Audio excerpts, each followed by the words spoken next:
En mi juventud, nuestro grupito del barrio estaba compuesto por 3 muchachos y 3 muchachas. Siempre andábamos juntos en todo. Íbamos y regresábamos de la escuela juntos, a las fiestecitas del barrio y a los cumpleaños de cada uno. Teníamos la misma edad, todos desde los 6 años hasta los 15 años. Estábamos en la casa de uno u otro casi todos los días. Nos quedábamos sentados en la esquina de la calle, cerca de la tiendita de Don Pancho, conversando hasta tarde, hablando de nuestros planes y de que nunca nos íbamos a separar. Veíamos el atardecer sobre la bahía de Acapulco y soñábamos con el futuro. Claro que entre nosotros siempre había esas conversaciones de noviazgo y matrimonio. Yo, Carlos, estaba enamorado de Valeria, Eduardo le gustaba Camila y Alejandro le gustaba Fernanda. Naturalmente, nuestro primer beso fue con esas chavas. Ese noviazgo infantil, sin malicia, ¿sabes? Todo empezó a cambiar cuando las chavas entraron en la pubertad y empezaron a desarrollarse, ganando ese cuerpo de mujer. Eso llamó la atención de los tipos más destacados de la secundaria y de la ciudad, y poco a poco se fueron alejando de nuestro grupo. Y de repente solo quedamos nosotros, los muchachos. Nuestro contacto con las chavas ahora era básicamente un «hola» cuando nos encontrábamos. A veces ni hola decían, dependiendo de con quién estuvieran. Había un antro aquí en Acapulco, en la costera, que de hecho solíamos ir con esas chavas en la matiné, pues éramos menores en esa época. Vivíamos diciendo entre nosotros que cuando cumpliéramos 18 años, regresaríamos ahí todos juntos. En fin, nosotros los muchachos cumplimos 18 años y decidimos ir a ese antro por primera vez de noche. Fue una alegría total. Y nos acordamos de las chavas. Estábamos conversando sobre aquella época y de repente ellas aparecieron ahí también. Eduardo era el más lanzado de nosotros 3. Decidió ir a hablar con ellas sin ninguna intención, ¿sabes? Solo saludar. Yo me quedé solo mirando, pues la indiferencia de ellas con nosotros durante nuestros breves encuentros en el barrio y hasta en la escuela mostraban que ya no eran amigables como antes. Eduardo estuvo como 2 minutos ahí y era obvio la cara de molestia de ellas con él. Se dio cuenta de que lo estaban ignorando y regresó con nosotros avergonzado y decepcionado. Nosotros ignoramos la situación, lo animamos y nos fuimos a bailar al otro lado del salón, cerca de las bocinas donde tocaban reggaetón. No tardó mucho y nos cruzamos con ellas de nuevo. Unos tipos llegaron con cadenas de oro y ropa de marca, y ellas se quedaron en una esquina, tomando y besándose con ellos. A la hora de irnos, Fernanda se fue en moto con uno de ellos. Camila y Valeria se fueron en un carro deportivo en parejas con otros 2 tipos. Y nosotros nos quedamos en la parada del camión, esperando el primero para poder irnos, pues no teníamos carro. Pasó casi un año. Eduardo y yo entramos a la Universidad Autónoma de Guerrero. Alejandro estaba en la Academia de Policía, que era su sueño. Soñaba con ser policía municipal. Y por eso todos empezamos a vernos menos, pero siempre nos hablábamos por WhatsApp. Allí en la universidad, Eduardo y yo estudiamos ingeniería en sistemas. Y me encontré a Valeria ahí por casualidad. Ella, medio avergonzada, nos saludó, dijo que estaba estudiando química ahí también. Nos siguió de lejos. A esas alturas yo había superado mis sentimientos hacia ella, pero me ponía triste pues solo nos hablaba cuando quería algo. Toda la amistad que teníamos ya no representaba nada para ella. 2 años después vi a las chavas muy poco, pero nosotros los muchachos siempre nos estábamos encontrando para echar la plática. Eduardo estaba muy mal de salud y llegó a ausentarse de la universidad 2 veces.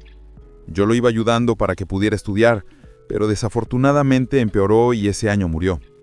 Lamentablemente nos dejó. Tuvo leucemia y el tratamiento no funcionó. Antes de eso, yo visitaba a Eduardo al menos una vez por semana en el Hospital General de Acapulco y mandé recado a las chavas varias veces para ver si podían visitarlo al menos una vez, para ver si lo animaban, ¿sabes? Estoy seguro de que le hubiera gustado, pero nunca me respondieron. Eduardo era mi mejor amigo junto con Alejandro. Lo que más me indignó fue que en el velorio de Eduardo, los papás de Valeria, de Fernanda y de Camila estaban ahí, pero ellas no fueron. La mamá de Fernanda dijo que se había casado y que estaba viviendo en otra ciudad y por eso no podía ir. La ciudad quedaba a 20 minutos de donde vivíamos, en Chilpancingo, o sea, una excusa ridícula. La mamá de Camila dijo que estaba de viaje, que llegó cansada, y Valeria simplemente dijo que no podía ir porque estaba estudiando para un examen importante. Recuerdo que la mamá de Eduardo, con lágrimas en los ojos, me preguntó, ¿y las muchachitas que siempre andaban con mi hijo? ¿Por qué no vinieron? No supe qué responderle. Solo le apreté la mano. Alejandro y yo pasamos la noche entera tomando cerveza Corona en la playa La Condesa y recordando los momentos con nuestro amigo. Lloramos como niños.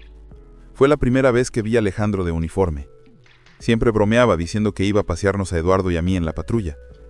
Lamentablemente no dio tiempo.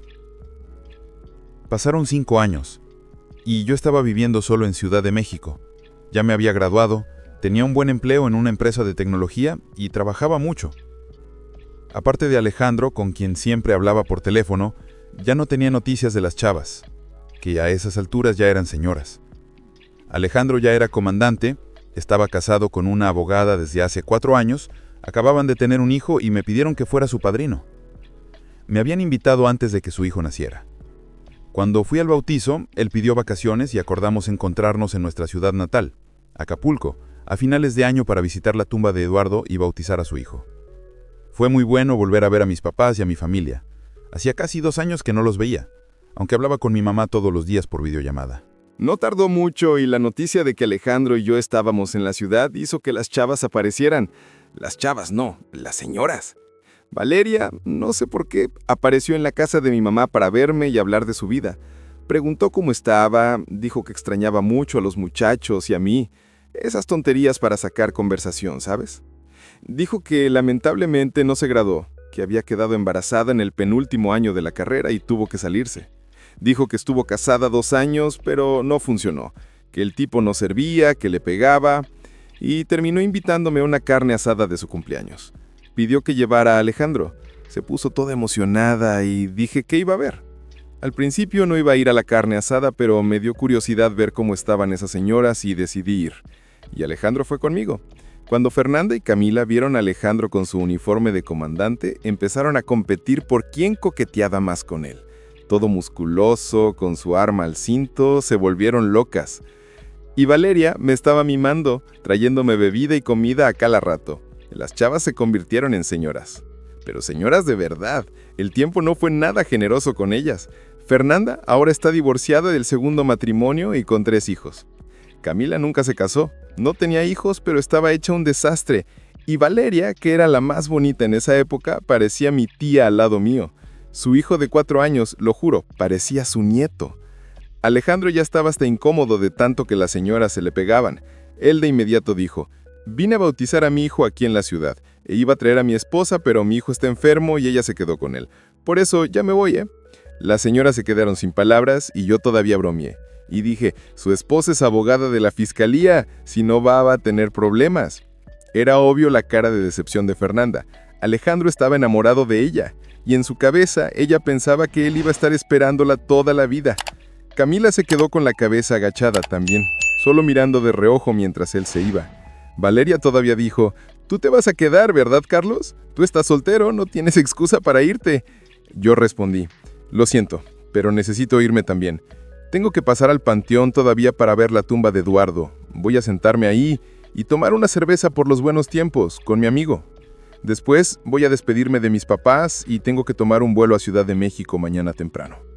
Las 3 se quedaron muy avergonzadas cuando mencioné a Eduardo, y todavía dije, en la última visita que le hice solo hablaba de ustedes. Qué lástima que no pudieron ir a visitarlo ni ir al velorio, ¿verdad? Se creó un gran malestar en la fiesta.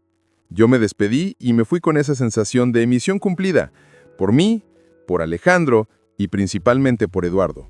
Esa noche fui solo al Panteón Municipal de Acapulco.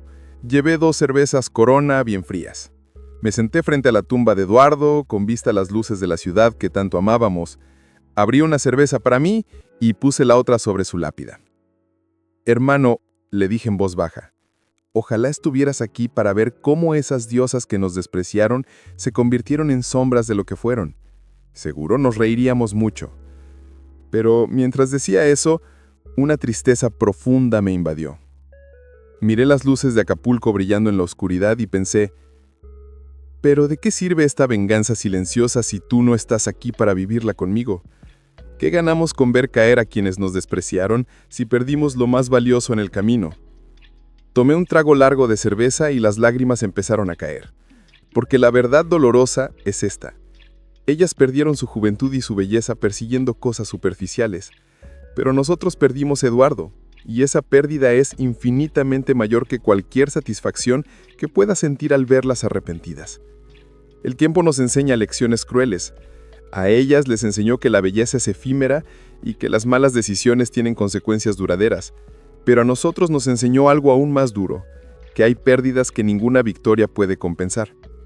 Me quedé ahí hasta la madrugada, recordando cuando éramos 6 niños sentados en una esquina, soñando con un futuro que nunca llegó como lo imaginamos, recordando cuando Eduardo me decía, algún día las vamos a ver arrepentidas, hermano. Tenía razón, pero ganamos la batalla y perdimos la guerra. Porque al final, hermano, preferiría que estuvieras aquí, los 6 juntos como antes, incluso si ellas nos siguieran ignorando a tener esta victoria vacía sin ti a mi lado. Esa es la reflexión que nadie te cuenta. Puedes tener razón toda tu vida, puedes ver a quienes te despreciaron caer, puedes sentir esa satisfacción momentánea, pero si perdiste a las personas que realmente importaban en el camino, entonces todos perdimos. Me levanté, limpié mis lágrimas, toqué la tumba de Eduardo por última vez y susurré. Nos vemos, hermano. Gracias por enseñarme que el verdadero valor no está en quienes nos rechazan, sino en quienes permanecen. Y caminé hacia la salida del panteón, dejando atrás no solo la tumba de mi amigo, sino también la amargura de querer venganza contra quienes nunca valieron las lágrimas que derramamos por ellas. Si llegaste hasta el final de este video, muchas gracias. Deja tu like, deja tu hype, comparte y suscríbete al canal. Deja también tu comentario o reflexión sobre el tema del video. Un gran abrazo y hasta la próxima historia.